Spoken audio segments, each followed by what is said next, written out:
ISRO headquarter में इस वक्त चल रहा है सबसे बड़ा हाई अलर्ट।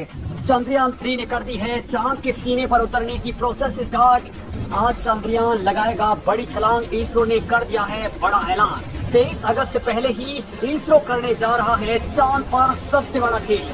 जी हाँ दोस्तों, इस वक्त इसरो के हेडक्वार्टर में सबसे ज्यादा अफरा तफरी का माहौल है। और दोस्तों, आज इसरो कुछ ऐसा काम करने जा रहा है कि अब भारत बहुत जल्द इतिहास लिखने की ओर आगे बढ़ चुका है। चंद्रयान 3 का लैंडिंग प्रोसीजर स्टार्ट हो चुका है। चांद के ऊपर हमारा यान 1900 किलोमीटर की रफ्तार से आगे बढ़ रहा है। और आज इसरो ऐसा तूफान मचाने जा रहा है कि वक्त से पहले ही चांद के सीने पर भारत का झंडा बुलंद होने वाला है। अब दोस्तों, चांद से इसकी दूरी केवल 100 किलोमीटर रह जाएगी। और दोस्तों, चंद्रयान 3 जैसे जैसे मून की तरफ आगे बढ़ रहा है, सबकी धुक-धुकी बढ़ती ही जा रही है। दोस्तों, इसरो चीफ खुद कह चुके हैं कि मिशन के लिए सबसे ज्यादा जरूरी है कि ईंधन को बचाया जा सके, उपकरण सही से काम करते रहें और टाइम से पहले ही ये तमाम दूरियां तय कर ली जाए। और दोस्तों, आपको जानकर के हैरानी और गर्व होगा कि इसरो का ये मिशन 1 सप्ताह से भी आगे चल रहा है। मतलब दोस्तों, ये लेट नहीं है बल्कि एडवांस में चल रहा है। अब इसरो के वैज्ञानिक एक बार फिर से रोबोट का बटन दबाएंगे और यान अपना रास्ता बदल लेगा। और दोस्तों, चांद के बेहद नजदीक उस ऑर्बिट में ये पहुंच जाएगा जहां सबसे ज्यादा ट्रैफिक है। और दोस्तों, इसको लेकर के इसरो वैज्ञानिक बहुत ज्यादा हाई अलर्ट मोड पर है, क्योंकि जरा सी मिस्टेक यहाँ पर पूरा खेल बर्बाद कर सकती है। और यही वो वक्त है जब सिग्नल की सबसे ज्यादा बड़ी दिक्कत आने वाली है। दोस्तों, दुनिया भर की नजरें इसरो के मून मिशन पर भी इसी वजह से टिकी हुई है, क्योंकि हमारे यान का मेन ऑब्जेक्टिव ये है कि यान को किसी भी तरीके से सॉफ्ट लैंडिंग करवा ली जाए। इसके बाद दोस्तों, ये चांद की सतह पर पता लगाने के लिए, उस पर डीप पेनिट्रेशन रिसर्च करने के लिए रोवर उतारने वाला है। ये रोवर चांद की स्ट्रक्चर और जियोलॉजी पर वो डेटा कलेक्ट करेगा जो अब तक किसी ने भी नहीं किया है। लेकिन इसी बीच दोस्तों, रूस के यान से भी एक खतरनाक खबर है, क्योंकि खबर ये है कि उनका यान भी अब 100 किलोमीटर के दायरे में पहुंचने वाला है। जैसे ही दोस्तों यान इसका पीछा करते हुए ऑर्बिट में पहुंच जाएगा, तब वहां पहले से ही 6 दूसरे मिशन ऑलरेडी एक्टिवेटेड हैं। तो कुछ ऐसे यान भी वहां पर हैं जो डेड तो पड़ चुके हैं, लेकिन लगातार वो मून ग्रेविटी की वजह से चक्कर लगा रहे हैं। लेकिन दोस्तों, ये सारे के सारे यान आपस में अगर टकरा गए तो बहुत बड़ा खेल हो सकता है।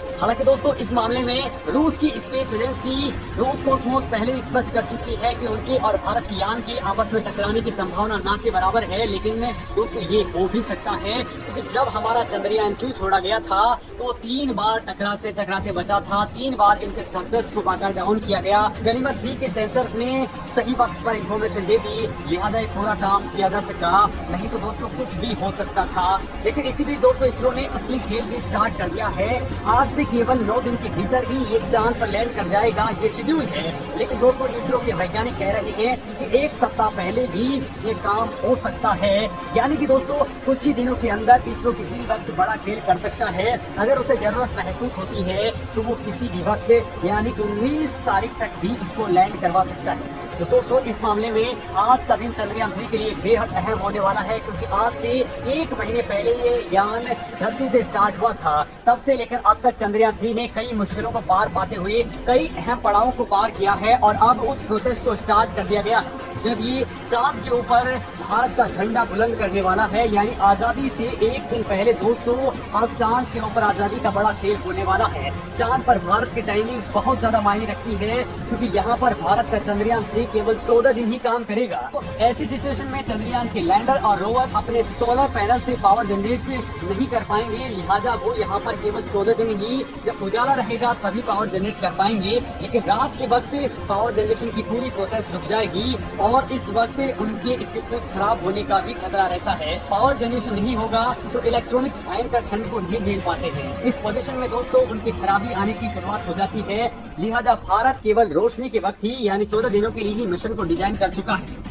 इससे पहले दोस्तों 9 अगस्त को चंद्रयान 3 की कक्षा को घटा करके 174 गुणा 1437 किलोमीटर कर दिया गया था। मतलब दोस्तों न्यूनतम 174 किलोमीटर और अधिकतम 1437 किलोमीटर की दूरी ये रह गई थी। और दोस्तों अब इसी को ही और करीब ले आया जाएगा, यानी कि चंद्रमा के निकट हमारा चंद्रयान अब पहुंच जाएगा और वो दूरी रहेगी केवल 100 किलोमीटर। और अब अंतरिक्ष एजेंसी ने कहा है कि चंद्रयान 3 की सेहत बिल्कुल सामान्य है।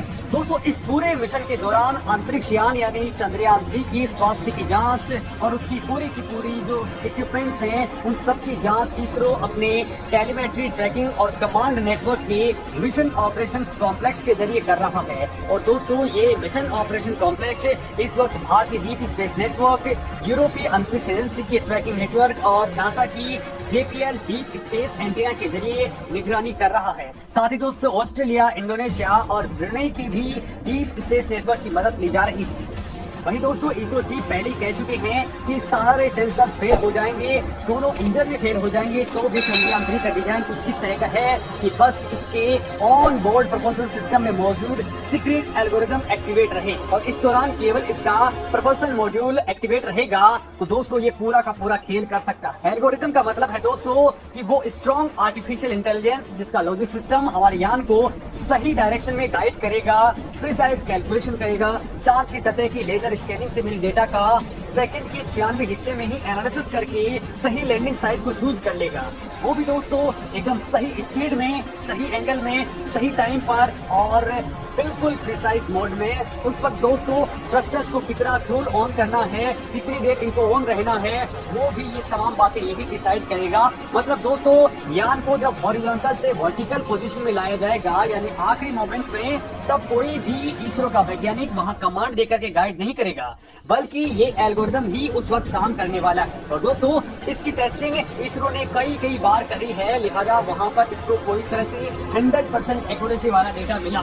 यानी इस बार चंद्रयान 3 को कोई नहीं रोक सकता है। और दोस्तों बड़ी बात यह है कि ये बात किसी छोटे मोटे साइंटिस्ट ने नहीं कही है बल्कि ये इसरो चीफ ही थे। मतलब गजब का कॉन्फिडेंस है भारत के अंदर, वो भी 100% वाला।